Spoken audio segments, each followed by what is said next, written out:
So hello everyone, welcome to my new video. आज हम बात करने वाले हैं। मैं बार बार आरएसआई इंडिकेटर की बात करता हूँ, उसमें भी मैं सेटिंग चेंज करवाता हूँ। आपको क्वेश्चन होगा कि मैं ऐसा क्यों कर रहा हूँ, ठीक है? क्योंकि मैंने आरएसआई अनकन्वेंशनली सीखा हुआ है, चाहिए समझते हैं। जैसे कि मैं बार बार बोलता हूँ कि यहाँ पे आरएसआई में सेटिंग्स में अपर बैंड हमेशा 60 का लगाना चाहिए और लोअर बैंड हमेशा 40 का लगाना चाहिए। उसका रीजन क्या है, चलिए समझते हैं। मान लो यहाँ पे ये आरएसआई है, ठीक है? ये वाली लाइन यहाँ पे 60 की है, ये वाली लाइन 40 की है। मेरा रूल फंडा यहाँ पे सिंपल सा है ये इंडिकेटर देखने के लिए। जब भी आरएसआई इंडिकेटर यहाँ पे 60 के ऊपर जाता है, ठीक है, इफ आरएसआई गोज अबव 60, ये बुलिश साइन है। मतलब मार्केट क्या है, बुलिश बुलिश साइन है, मतलब मार्केट अप ट्रेंड में है, ठीक है। और अगर आरएसआई 40 के नीचे जाता है, जो लोअर हमने सेट किया हुआ है ये वाला, तो हम उसको बेरिश समझने वाले हैं और मार्केट को हम काउंट करेंगे डाउन ट्रेंड में, ठीक है। और तीन टाइप के ट्रेंड होते हैं, up trend, down trend and sideways. तो हम साइडवेज ट्रेंड किसको काउंट करेंगे? जब भी आरएसआई 40 और 60 के बीच में होता है, हम उसको साइडवेज ट्रेंड काउंट करने वाले हैं, ठीक है। ये गोल्डन मंत्र है आरएसआई यूज करने का मेरा, ठीक है। इसमें कोई अब कोई पेन बाकी नहीं है उसमें, ये समझने में, ठीक है। तो ये मैंने जो रूल्स सीखे हुए हैं, ठीक है, उसके हिसाब से हम अब बैक टेस्ट भी करने वाले हैं। यहाँ पे बिटकॉइन का चार्ट आपको दिख रहा होगा, ठीक है। तो हम बैक टेस्ट करेंगे कब से? 2024 से, ठीक है। यहाँ पे 2024 का ये वाला फर्स्ट मंथ था, ओके। आपको दिख रहा होगा कि मार्केट में ये जो बड़ा अप ट्रेंड आया, लोगों को ऐसा क्वेश्चन होता है कि हम कैसे कैप्चर कर पाए और हमको कब पता चले कि ये ऊपर जाने वाला है। तो आप साफ साफ देख लो, आरएसआई यहाँ पे है ना 60 और 40 के बीच में था, इस लेवल पे, मतलब इस लेवल पे, ठीक है। जब भी पहली बार यहाँ पे कैंडल क्लोज आए ना 60 के ऊपर, 60 के ऊपर यहाँ पे क्लोज आया, ओके, और 60 के नीचे कब आया? इस लेवल पे।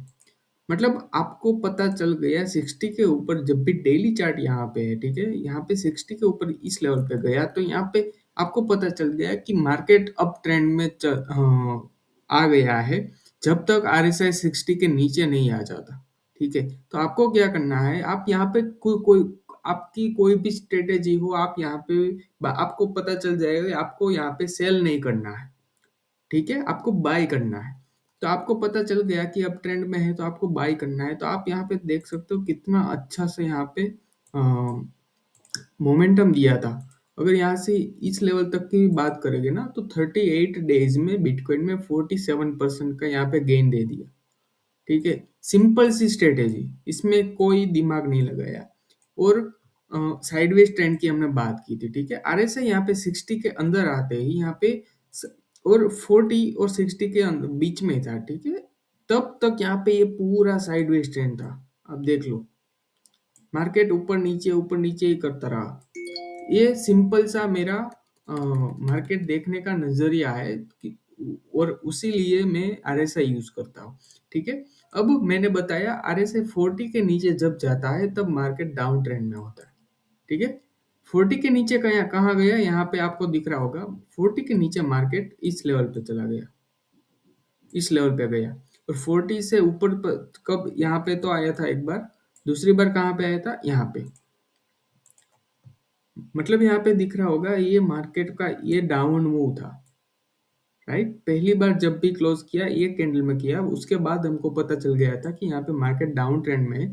तो हमको एक चीज तो क्लियर हो गई कि हमको बाय नहीं करना है, हमको सेल करना है। जब भी मौका मिले, मार्केट बाउंस दे, हमको सेल करना है, करेक्ट।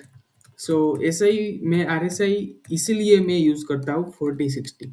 बहुत सारे लोग क्या करते हैं पता है, आरएसआई का डिफॉल्ट सेटिंग्स है ना, वो 70 और 30 का है, तो हम डिफ़ॉल्ट कर लेते हैं। देखो 30 के लोगों को जो जनरली बुक्स में क्या पढ़ाया जाता है कि आरएसआई 70 के ऊपर जाता है ना, तब शॉर्ट मारना चाहिए वो, क्योंकि तब वो ओवरबॉट हो जाता है, उसके ऊपर नहीं जा सकता।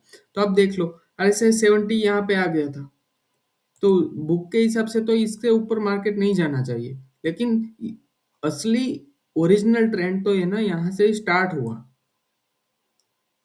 करेक्ट।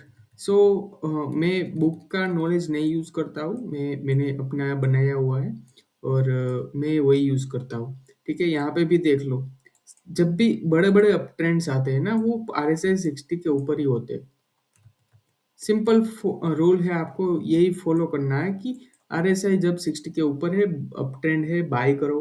RSI 40 के नीचे है, सेल करो। जब भी अप ट्रेंड में होता है ना मार्केट, तब कभी भी है ना सेल करने की ट्राई मत करना, मतलब शॉर्ट करने की ट्राई मत करना। ठीक है, अभी फिलहाल क्या दिख रहा है, मार्केट अभी 40 को यहाँ पे ब्रेक किया था, इस लेवल पे। कौन सा लेवल था? 87,000 के अराउंड। अभी कौन सा प्राइस चल रहा है? 67,000। मतलब 20,000 पॉइंट्स यहाँ पे गिर चुका है मार्केट। कितना गिर चुका है? 22%। इतना फायदा होता अगर यहाँ पे आपने सिर्फ ये इंडिकेटर का यूज किया होता। ठीक है, तो यही मेरा इंडिकेटर का यूज केस है। और यहाँ पे आपको दिख रहा होगा, ये वाला जो मूविंग एवरेज है वो 20 मूविंग एवरेज है। मैंने आज तक मैंने देखा है, जब भी बड़े बड़े ट्रेंड्स होते हैं ना, वो ट्रेंड्स 20 मूविंग एवरेज को फॉलो करते हैं। जैसे कि आप देख रहा होगा, जैसे ही यहाँ पे ट्रेंड यहाँ पे इमर्ज स्टार्ट हो गया, ठीक ठीक है, 20 मूविंग एवरेज को यहाँ पे मार्केट एक दो तीन बार यहाँ पे रिस्पेक्ट किया, उसके बाद यहाँ पे मार्केट साइडवेज हो गया, तो वो ब्रिज कर दिया।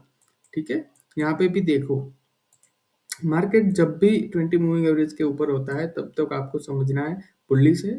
20 मूविंग एवरेज के नीचे जाते ही आपको समझना है या तो साइडवेज या तो डाउन साइड जा सकता है। ठीक है, सो मेरा मेन इंडिकेटर RSI है, और दूसरा इंडिकेटर बोलिंजर बैंड है। बोलिंजर बैंड को कैसे यूज करना है, अगर आपको वो जानना है तो मुझे कमेंट में जरूर बताना कि बोलिंजर बैंड कैसे यूज करता है। और बोलिंजर बैंड इंडिकेटर जो है ना, वो RSI से भी ज्यादा स्ट्रॉन्ग मूव्स दिखाता है। ठीक है, सो बोलिंजर बैंड भी मेरा one of the most favourite indicator है। और आप कोई भी मैंने जो RSI की आपको मैं दिखाया ना, आप कोई भी देख लो। मान लो यहाँ पे मैं गोल्ड का चार्ट, गोल्ड का एनालिसिस करते हैं। ठीक है, MCX गोल्ड। ओके, गोल्ड में मंथली टाइम फ्रेम या वीकली देखते हैं, चलो वीकली टाइम फ्रेम पे आपको दिख रहा होगा, आपको कितनी लंबा आपको ट्रेड होल्ड करना है, उससे हिसाब से आपको टाइम फ्रेम देखना होता है। मान लो आपको लॉन्ग टर्म के लिए 1-2 साल के लिए आपको प्ले करना है, तो आपको मंथली देखना है। आपको अगर मिड टर्म मतलब 3-4 महीने के लिए ट्रेड करना है, तो आपको वीकली देखना है। और शॉर्ट टर्म मतलब 1 महीना का लिए व्यू आपको देखना है, तो डेली चार्ट आपको देखना जरूरी है। ओके, सो मान लो आपको गोल्ड में थोड़ा सा 5-6 महीने के लिए आपको गोल्ड लेना है। ओके, फिजिकल भी आप इसकी मदद से आप ले सकते हो, और पेपर गोल्ड भी ले सकते हो। तो आप देख लो यहाँ पे, पहली बार जब गोल्ड में ब्रेकआउट आया था, कहाँ पे आया था? मैं यहाँ पे RSI थोड़ा सा जूम इन करता हूँ। RSI यहाँ पे 60 के नीचे था, कब क्रॉस हुआ? पहली बार यहाँ पे क्रॉस हुआ, ये बड़ी ग्रीन कैंडल के साथ। ओके, उसके बाद कितना बड़ा ट्रेंड मिला यहाँ पे? ये 42 डेज मतलब 6 वीक्स में यहाँ पे 16% का यहाँ पे गेन हो चुका। फिर क्या हुआ, मार्केट ने थोड़ा कंसोलिडेट किया, ये कुछ न्यूज की कैंडल थी। उसके बाद क्या हुआ, फिर से यहाँ पे 60 को ब्रेक किया यहाँ पे RSI। फिर हमको बाय करना है 42 डेज में, फिर से 8%। मतलब गोल्ड में गोल्ड की हम बात कर रहे हैं, गोल्ड में 8% मतलब बहुत बड़ी चीजें होती है। गोल्ड 1 साल में देता है, ये हमको 40 डेज में मिलता है। ठीक है, सो अभी आपको पता चल गया होगा कि अगर आपने यहाँ पे कहीं पे गोल्ड बाय किया होता ना, इस लेवल पे, मान लो यहाँ पे लास्ट ब्रेकआउट कहाँ पे हुआ था?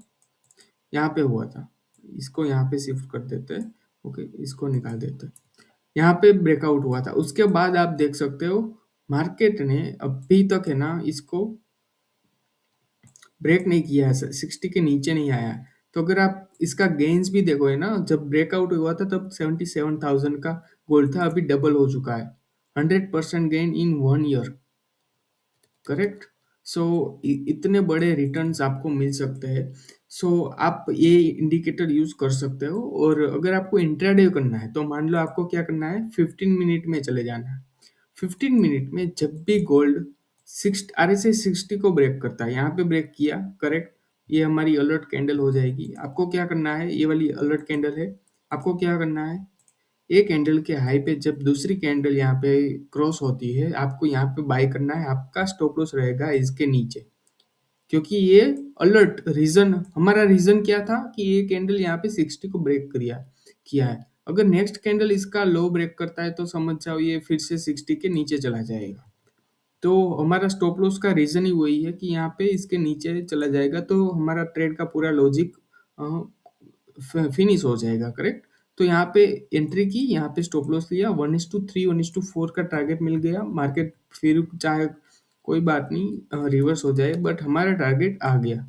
वैसे ही आप कई ट्रेड्स आप कर सकते हो। यहाँ पे भी देखो एक ब्रेकआउट आया 60 पे, RSI 60 पे, 1 2 3 4 5 के कैंडल्स पे यहाँ पे 1000 एक 1% का ऑलमोस्ट मूव मिल गया, विच इज नॉट बैड। इंट्राडे के लिए बहुत ही अच्छी स्ट्रेटेजी है और लॉन्ग टर्म के लिए भी है। अगर आपको स्टॉक्स में करना है तो मान लो यहाँ पे मैं सुजलोन का चार्ट लगाता हूँ, ठीक है। वीकली टाइम फ्रेम है, ओके। वीकली टाइम फ्रेम में सुजलोन में क्या दिख रहा होता, यहाँ पे इतना बड़ा कंसोलिडेट कर रहा था, ओके। कहाँ पे ब्रेकआउट आया, इस लेवल पे, RSI में इस लेवल पे ब्रेकआउट आया। उसके बाद कितना दिया यहाँ पे अब मूव, आप काउंट ही नहीं कर सकते। फिर ये नीचे जब गया ना, अरे 60 के नीचे गया तब हम एग्जिट मारते। तो ऐसा समझता हूँ। तो 300 डेज में 300% कौन सा इंस्ट्रूमेंट आपको देता है, ठीक है। यहाँ पे फिर से यहाँ पे ब्रेकआउट आया इस लेवल पे, ओके। तो यहाँ पे आप काउंट करोगे, फिर भी ये जब नीचे आया तब तक 55% का था और हाई इसका था 92% के अराउंड का, ओके। तो अभी अभी सुजलोन लेने जैसा है या नहीं, आप कमेंट में जरूर बताना। अभी के प्राइस के हिसाब से अभी इसको क्या करना चाहिए, बाय करना चाहिए या शॉर्ट मारना चाहिए, ठीक है। आपको अब समझ में आ गया होगा। और एक हम चार्ट देखते हैं, टाटा मोटर्स। टाटा मोटर्स में अभी क्या दिख रहा है, जस्ट मिनट। टाटा मोटर में क्या दिख रहा है, कब क्रॉस हुआ था, इस लेवल पे 2023 में हाई 60 क्रॉस हुआ था। तो इतनी बड़ी रैली मिली थी, आपको सिर्फ यहाँ पे बाय करना था। और कब नीचे गया 60 के आरे से, यहाँ 400 डेज में 100% रिटर्न हमको ट्रेड करके निकाल देना है, दैट्स इट। अभी अभी आप बाय कर सकते हो नहीं, कब करना चाहिए, 60 को ब्रेक करे, जब भी करे हमें इसको रडार में रखना है, वॉच लिस्ट में रखना है। जब भी 60 को ब्रेक क्लोजिंग बेसिस में, मतलब ये वीकली कैंडल है तो एक वीक के फ्राइडे को क्लोज होती है, तो फ्राइडे को यहाँ पे इसके ऊपर कैंडल यहाँ पे क्लोजिंग आनी चाहिए, उसके बाद हमको देखना है, ठीक है। और डेली में अगर आपको थोड़ा स्विंग ट्रेड्स करना है तो मान लो यहाँ पे इसने 40 के नीचे क्लोजिंग दे दी यहाँ पे, तो आपको क्या करना है, शॉर्ट मारना है जब तक ये 40 के अंदर फिर से ना आ जाए। कितना परसेंटेज रिटर्न दिया, 12% रिटर्न 35 डेज में, महीने का 10% मिल रहा है, which is not bad, okay. So आपको रिस्क मैनेजमेंट भी इन प्लेस आएगा तो 10% नहीं मिलेगा, आपको अराउंड 5-6% मिल सकता है, फिर भी वो बहुत बढ़िया रिटर्न है, ओके। सो आपको ऐसे ही ये इंडिकेटर मैं यूज़ करता हूँ और मेरी एक्यूरेसी बहुत ही अच्छी आ गई है ये यूज़ करने के बाद। सो बस यही वीडियो था। और अगर आपको बोलिंजर बैंड के आपको वीडियो चाहिए बोलिंजर बैंड के ऊपर तो कमेंट में ज़रूर बताना, तो मैं उसके ऊपर भी बना सकता हूँ।